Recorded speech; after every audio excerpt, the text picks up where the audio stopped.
Welcome back to Finance Mandarin China Insights. Dr. Yan and Vian Li, thanks for your time again today. We've already spoken about the different cultures, the differences between China and Western culture, and also the different business customs in China. And today we'd like to talk a little bit more about the management styles. How does that actually affect? Dr. Yan, could you share a little bit about the different management styles between China and the West? It's a big topic, but in general, you can look at it this way.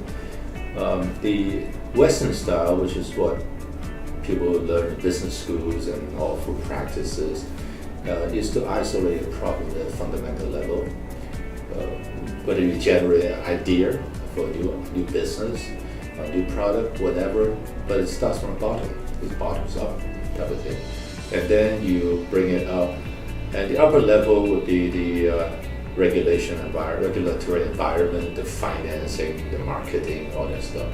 But you start from the fundamental business issue, whether it's a product idea or it's a way to improve something, and you all start from there, and then you work yourself up. Okay. Now that's the Western way of doing things, so we learn in business school. The Chinese way is a little bit different. It's actually top-down. It's top-down for many reasons. One of it because the people and the country has lived in this very group type of idea and structure for many centuries. So the idea usually comes from the top. Now, it doesn't mean that Chinese leaders are autocrats. And that's not true. That's what most Western people think. Chinese leaders are autocrats and they dictate and people follow. That's not true. They have their own way of generating ideas and driving for consensus. And so a typical situation would be like this. And as the issue happens, and the Chinese side will form a team to study it. And the team could come from consists of many different members from different parts of the company, or maybe outside the company. And they work together to debate all the issues of election. So this process is very laborious. It could take many meetings for this to happen. And I myself experienced some of that. And I know how deliberate they are to drive for consensus. And the person in charge is usually doesn't say much. He's the one to arrange the meetings to make sure people air their opinions thoroughly, and then he would direct them to kind of flesh things out. At the end, through hard working and the driving for consensus together, and they arrive at something, and the headman will approve it. And maybe he has some input in it, maybe he doesn't. Usually he doesn't.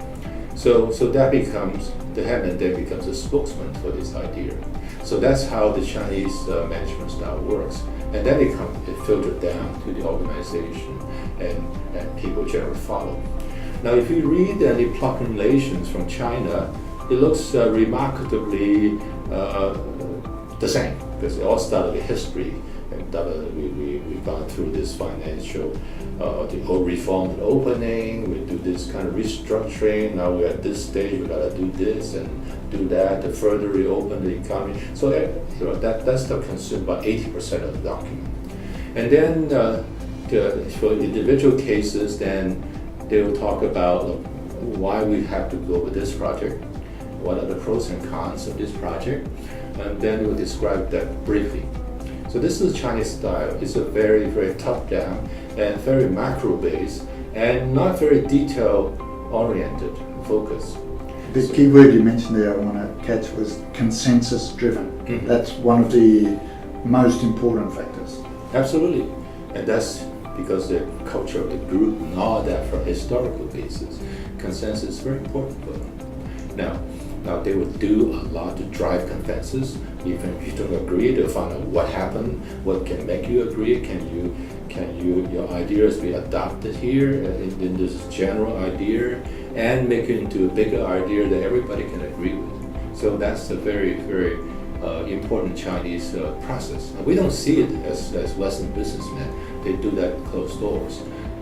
But when we meet with them and they come back with a result, and that's because they have already done that kind of work. whereas the Western management style is quite different. Mm-hmm. The Western style is quite different. Everything's in the open. If you open, you talk about this issue, that issues, and you want to debate the merits of this, pros and cons of that, on a very micro basis. And then your senior management doesn't interfere too much. It doesn't really want to drive consensus. You want different business people, to duke it out. It depends on who wins this contest, and that's the solution you'll pick. He doesn't need to have you agree with the other guys. Can I catch one word you said, the duke it out? Yes. What? Just expand on that a little bit, could you? Well, the Western managers, they generally don't have, they're managers, so they're not leaders. The Chinese are leaders, they lead the process. The Westerners are managers, they manage the resources, the assets of the people, the ideas, the manager. And so they allow different ideas to fight it out in organizations sometimes. And the better ideas will win sometimes. So it's a win-lose. It's like a boxing match, win or lose. One win, one lose. Yeah, that's a traditional Western way of resolving conflicts, is to have a winner and a loser. The Chinese, very differently, is to not have winning or losing, but one to have win-win situations with everybody. So that's internal Chinese management. But then when you leave the company and face, say, the business counterpart, they also want to have win-win solutions. What's good for you and good for me, let's work this out, and so that we can both be happy. And you can see that in the approach China takes to the trade war that initiated by U.S. government. And the U.S. government thinks that we can have this win-lose situation. We are economically stronger. We are having a stronger stock market. People are getting employed, so we are economically stronger. We can put the pressure on China, and China will have to cater to our demands. But Chinese don't think that way. They think in terms of win-win. Well, how can we work with you, satisfy your demands, at the same time we'll satisfy our people? So it's a different style altogether. So for Western businessmen working in China, they have to think that way. How can I make you happy at the same time make me happy? You have to find what is it that make them happy. I've read in your book where you use the analogy of Western management and leadership style is like a boxing match, yes, whereas the Chinese management and leadership style is more like Tai Chi. Could you explain a little bit? Yeah, well, the boxing came around long time ago from the Greeks to be declared a winner or loser. So the concept of winning and losing is very clear. The fellow that falls on the ground is a loser. The guy that stands is a winner. In the art of Tai Chi, which is the traditional form of Chinese martial arts, there's not really a win and lose situation. And there's a form that involves two persons called push hands. But this exercise has a lot of meaning to it because both sides have to maintain a balance. So even when you attack someone, you have to maintain a balance. Otherwise, your opponent will notice you and they pull you off balance. So I use the term parry, pull, and push to indicate this Chinese style. So if you're a strong person, you attack me, I'll parry you first, and then I try to pull you, lose balance, and then I push you, so they fall down. So the Chinese way of doing things. So if you're too aggressive, you mean to deliver a knockout blow on a Chinese person, if he's skilled at this art, he will actually use that against you. He will turn your force against you. So you can see that in the trade war. This is what happened now. So we have two very different approaches to business, two different leadership styles, two different management styles. Mm-hmm. How can the Chinese and the Western style work together? Vian, have any of your students had any success in blending or combining these two different leadership styles? We have many successful showcases to show that the Western CEO are intelligent enough to mix with the Western style and the Chinese management style together, and then they can make a better informed judgment. Vian, I know you'd like to give lots of examples. You mentioned one to me the other day about the ministerial level MOU. Presidents of investment house 2 years ago signed an MOU with Chinese minister. This company is one of the biggest investment house with AUM more than 290 billion US dollars. This president has a long recognition of how important is the Chinese relationship. He has been successfully building his connection with Chinese government and Chinese business leaders patiently for over 20 years. Based on mutual cooperation and mutual respect, he skillfully mixed with the Chinese and Western management styles. He is able to embrace the differences and adapt the China way, so has a great results. Another successful experience is a pre-IPO investment. This is a China inbound investment. They are the cornerstone investor of Alibaba pre-IPO. It's obviously good for the investment to come in to buy in a lower price. The relationship, 关系, uncover this investment opportunity. The managing director can open the door and use her basic Mandarin speaking skill to communicate and build a relationship. And now, even though the internal due diligence is handled in a very analytical way, as what Dr. Yan just mentioned, is still very successful of combination of the Western and Chinese management styles. It's not only a nice word, it's basically is the highest ROI, investment return, 投资回报. I have one more example. It's a private equity managing director. He's empowered with his own first-hand information. This is an asset management company with an AUM over 50 billion US dollars. And their approach is heavily analytical. The CEO has recognized the landscape in China is really different from the Western world. He's building his own judgment and connection through his language learning. Now he can listen his first-hand information in a meeting and relied much less on the filtered information from the translator.